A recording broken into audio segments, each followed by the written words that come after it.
SIR নিয়ে রাজ্য জুড়ে তৈরি হয়েছে উদ্বেগের পরিবেশ। এই আবহে মতুয়া সম্প্রদায়ের নাগরিকত্ব সুরক্ষায় কেন্দ্রের হস্তক্ষেপের দাবি কংগ্রেস নেতা অধীর রঞ্জন চৌধুরীর। এ নিয়ে কেন্দ্রীয় স্বরাষ্ট্রমন্ত্রী অমিত শাহকে চিঠি লিখলেন প্রাক্তন প্রদেশ কংগ্রেস সভাপতি। চিঠিতে অধীর দাবি করেছেন এসআইআর এর শর্তাবলীর অধীনে নির্ধারিত নথি ও প্রমাণ উপস্থাপনের প্রয়োজনীয়তা থেকে মতুয়া সম্প্রদায়কে অব্যাহতি দেওয়া হোক। চিঠিতে তিনি উল্লেখ করেছেন কেন্দ্রীয় সরকার প্রতিবেশী দেশের ধর্মীয় নিপীড়নের শিকার হওয়া নাগরিকদের ক্ষেত্রে সংশোধিত নাগরিকত্ব আইনের কাট অফ তারিখ 31শে ডিসেম্বর 2014 থেকে বাড়িয়ে 30শে ডিসেম্বর 2024 করেছে। এই নীতিগত পরিবর্তনকে উদাহরণ হিসেবে তুলে ধরে তিনি মতুয়া সম্প্রদায়ের জন্য একই রকম ব্যতিক্রমী ব্যবস্থা নেওয়ার প্রস্তাব দিয়েছেন। তার দাবি আসন্ন শীতকালীন অধিবেশন শুরুর আগে অর্ডিন্যান্স এনে মতুয়াদের নাম ভোটার তালিকায় তোলা হোক।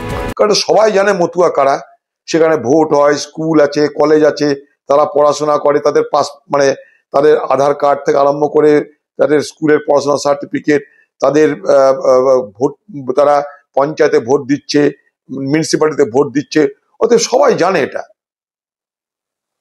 নিয়মের বেড়াজালে তাদেরকে কিন্তু আটকে দেওয়া হচ্ছে। তাই আমার বক্তব্য, শীতকালীন অধিবেশন শুরু হচ্ছে, একটা অর্ডিন্যান্স আনা হোক যে অন্তত ভোটার লিস্টে তাদের নামগুলোকে অন্তর্ভুক্ত করে দেওয়া হোক অর্ডিন্যান্স এনে।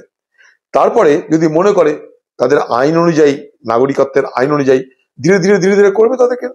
সম্প্রতি অল ইন্ডিয়া মতুয়া মহাসংঘের আমন্ত্রণে ঠাকুরনগরের অনশন মঞ্চে গিয়ে অনশনকারীদের সঙ্গে কথা বলেছিলেন অধীর রঞ্জন চৌধুরী।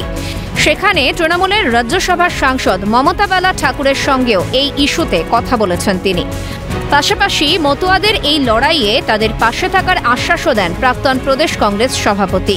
আর এবার মতুয়াদের নাগরিকত্বের অধিকারকে আইনি স্বীকৃতি দেওয়ার দাবিতে কেন্দ্রীয় স্বরাষ্ট্রমন্ত্রীর সাহায্য ও সমর্থন চাইলেন অধীর। মতুয়াদের নাগরিকত্ব রক্ষায় অধীরের এই পদক্ষেপকে তাদের পাশে থাকার বার্তা হিসেবেই দেখছে রাজনৈতিক মহল।